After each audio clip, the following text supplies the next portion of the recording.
നമസ്കാരം, മലയാളി വാർത്തയിലേക്ക് സ്വാഗതം.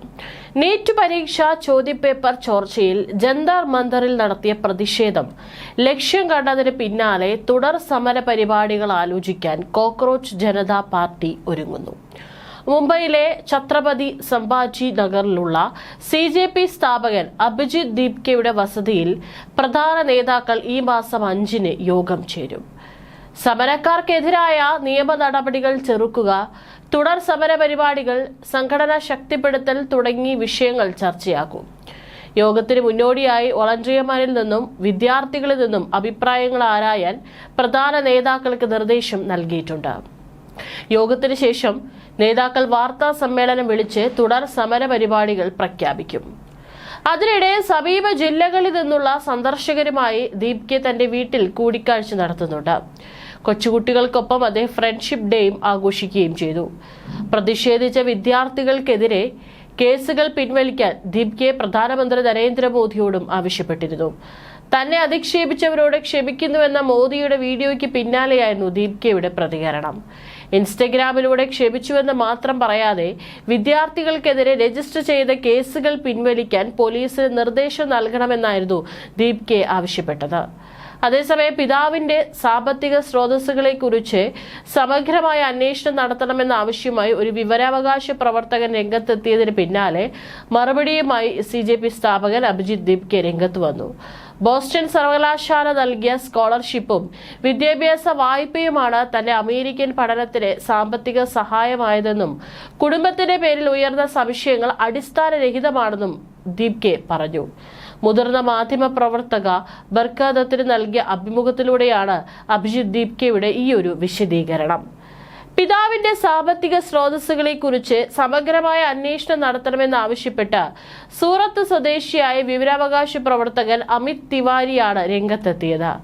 മഹാരാഷ്ട്ര സർവീസിൽ നിന്ന് വിരമിച്ച ഒരു ജീവനക്കാരൻ തന്റെ മകന്റെ വിദേശത്തെ ഉയർന്ന വിദ്യാഭ്യാസ ചെലവ് എങ്ങനെ താങ്ങാൻ കഴിഞ്ഞുവെന്നായിരുന്നു അമിത് തിവാരിയുടെ ചോദ്യം. തന്റെ പഠന ചെലവിന്റെ വലിയൊരു ഭാഗം ബോസ്റ്റൺ സർവകലാശാലയുടെ സ്കോളർഷിപ്പിലൂടെയാണ് ലഭിച്ചത്. ബാക്കി തുക വിദ്യാഭ്യാസ വായ്പ എടുത്താണ് കണ്ടെത്തിയത്. ആ വായ്പ ഇപ്പോഴും തിരിച്ചടിച്ചുകൊണ്ടിരിക്കുകയാണെന്നാണ് അഭിജിത് ദീപ്കെ ഇതിന് മറുപടി നൽകിയത്. തന്റെ വാദം തെളിയിക്കാൻ സർവകലാശാല നൽകിയ സ്കോളർഷിപ്പ് കത്തും അദ്ദേഹം പുറത്തുവിട്ടു. അഭിജിത് ദീപ്കെയുടെ പിതാവ് ഭഗവൻ റാവു ദീപ്കെ മഹാരാഷ്ട്ര ഇൻഡസ്ട്രിയൽ ഡെവലപ്മെന്റ് കോർപ്പറേഷനിലെ വിരമിച്ച ജൂനിയർ എഞ്ചിനീയറാണ്. പ്രതിമാസം ഏകദേശം 60,000 to 65,000 രൂപ ശമ്പളം ലഭിച്ചിരുന്ന ഒരു സർക്കാർ ജീവനക്കാരനെ മകന്റെ അമേരിക്കൻ പഠന ചെലവ് എങ്ങനെ വഹിക്കാനാകുക എന്ന ചോദ്യമുയർത്തിയാണ് അമിത് തിവാരി മഹാരാഷ്ട്ര സർക്കാരിനും മറ്റ് അധികൃതർക്കും പരാതി നൽകിയത്. കുടുംബത്തിന്റെ സാമ്പത്തിക ഇടപാടുകൾ അന്വേഷിക്കണമെന്നും പരാതിയിൽ ആവശ്യപ്പെട്ടിട്ടുണ്ട്. അഭിമുഖത്തിൽ CJPയുടെ സാമ്പത്തിക സ്രോതസ്സുകളെക്കുറിച്ചും അഭിജിത് ദീപ്കെ പ്രതികരിച്ചു. ഭാവിയിൽ പാർട്ടി ക്രൗഡ് ഫണ്ടിങ്ങിലൂടെ പണം സമാഹരിക്കുമെന്നും ലഭിക്കുന്ന ഓരോ രൂപയുടെയും കണക്കുകൾ പൊതുജനങ്ങൾക്ക് മുന്നിൽ സുതാര്യമായി അവതരിപ്പിക്കുമെന്നും അദ്ദേഹം പറഞ്ഞു. നീറ്റ് ചോദ്യപേപ്പർ ചോർച്ചയ്ക്കെതിരായ ജന്തർ മന്ദർ പ്രക്ഷോഭ കാലത്ത് ഭക്ഷണവും കുടിവെള്ളവും സാധാരണ ജനങ്ങൾ സ്വമേധയ എത്തിച്ചു നൽകിയതാണെന്നും അദ്ദേഹം പറഞ്ഞു. ഡൽഹി പോലീസിലെ ചില ഉദ്യോഗസ്ഥർ സ്വകാര്യമായി CJPക്ക് പിന്തുണ അറിയിച്ചിട്ടുണ്ടെന്നും അഭിജിത് ദീപ്കെ അവകാശപ്പെടുന്നുണ്ട്. ഡൽഹി പോലീസിൽ നിന്നുള്ള ചിലർ ഞങ്ങളുടെ അടുത്ത് വന്ന് പറഞ്ഞു, ഞങ്ങൾ നിങ്ങൾക്ക് വാട്ടർ ബോട്ടിലുകൾ തരാം, പക്ഷെ ഞങ്ങളുടെ ഐഡന്റിറ്റി വെളിപ്പെടുത്തരുത്. അവരുടെ കുട്ടികളിൽ ചിലർ നീറ്റിന് തയ്യാറെടുക്കുന്നുണ്ടെന്നും അവർക്ക് ഈ ലക്ഷ്യത്തോട് അനുകമ്പയുണ്ടെന്നും അതുകൊണ്ടാണ് അവർ ഞങ്ങൾക്ക് വാട്ടർ ബോട്ടിലുകൾ നൽകിയതെന്നും അവർ പറഞ്ഞു. CJPയുടെ നിയമപരമായ പദവിയെക്കുറിച്ചും പാർട്ടിക്ക് ലഭിക്കുന്ന സാമ്പത്തിക സഹായവും സംബന്ധിച്ചും RTI പ്രവർത്തകൻ ചോദ്യങ്ങളും ഉയർത്തിയിരുന്നു. നീറ്റ് പരീക്ഷാ ചോർച്ചയുമായി ബന്ധപ്പെട്ട് ഡൽഹി പോലീസിന്റെ നടപടിക്ക് നേരിടുന്ന സമരക്കാർക്ക് നിയമസഹായം നൽകുന്നതിനായി മുതിർന്ന അഭിഭാഷകനും രാജ്യസഭാ MP-യുമായ കപിൽ സിബൽ പ്രഖ്യാപിച്ച 1 കോടി രൂപയുടെ ലീഗൽ ഡിഫൻസ് ഫണ്ടിൽ പരിശോധന ആവശ്യപ്പെട്ടും അമിത് തിവാരി അധികാരികളെ സമീപിച്ചിരുന്നു. ഡൽഹി ജന്തർ മന്ദറിലെ വിദ്യാർത്ഥി പ്രതിഷേധത്തിൽ നുഴഞ്ഞുകയറി കലാപമുണ്ടാക്കാൻ പാക് ഭീകര സംഘടനയായ ജെയ്ഷെ മുഹമ്മദ് പദ്ധതിയിട്ടെന്നും റിപ്പോർട്ടുകൾ പുറത്തുവരുന്നുണ്ട്. പശ്ചിമ ബംഗാളിലെ പൂർബ ബർധമാനിൽ അറസ്റ്റിലായ ഹമി മൊൻഡലയാണ് വെളിപ്പെടുത്തിയത്.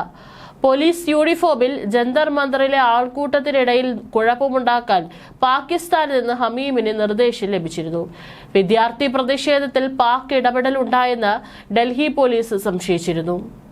ഭീകര റിക്രൂട്ട്മെന്റ്, മയക്കുമരുന്ന് ഭീകര പ്രവർത്തനങ്ങളിൽ ഉൾപ്പെട്ട ഷഹസാദ് ഭട്ടി ഗ്യാങ്ങുമായി ബന്ധമുള്ള പാക് ഹാൻഡിൽമാരുടെ നിർദ്ദേശപ്രകാരമാണ് ഇയാൾ പ്രവർത്തിച്ചിരുന്നതെന്നും പോലീസ് പറഞ്ഞു. റാന, ഉസൈർ, ആബിദ് ജാട്ട്, ഹമദ് എന്നീ പാക് ഹാൻഡിൽമാരുമായുള്ള വാട്സ്ആപ്പ്, ടെലിഗ്രാം, എലമെന്റ് ചാറ്റുകൾ ഫോണിൽ കണ്ടെത്തി. UK, മെക്സിക്കോ രാജ്യങ്ങളിലെ അന്താരാഷ്ട്ര സിം കാർഡുകളും പിടിച്ചെടുത്തു. പശ്ചിമ ബംഗാൾ മുഖ്യമന്ത്രി സുവേന്ദു അധികാരിയുടെ നീക്കങ്ങൾ നിരീക്ഷിക്കാനും ഹമീമിനെ ചുമതലപ്പെടുത്തിയിരുന്നു. പ്രവർത്തകരെ റിക്രൂട്ട് ചെയ്യുക, ബംഗാളിൽ ഭീകര പ്രവർത്തനങ്ങൾക്ക് കളമൊരുക്കുക എന്നീ ചുമതലകളും നൽകി.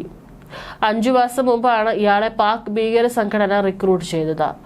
ജാർഖണ്ഡ് മന്ത്രി ഉമേഷ് റേയുടെ മകനെ ഹണി ട്രാപ്പിൽപ്പെടുത്താൻ ശ്രമിച്ച കേസിലും അറസ്റ്റിലായ അർപ്പിത സർക്കാർ എന്ന യുവതിയിൽ നിന്നാണ് ഹമീമിന്റെ വിവരങ്ങൾ ലഭിച്ചത്.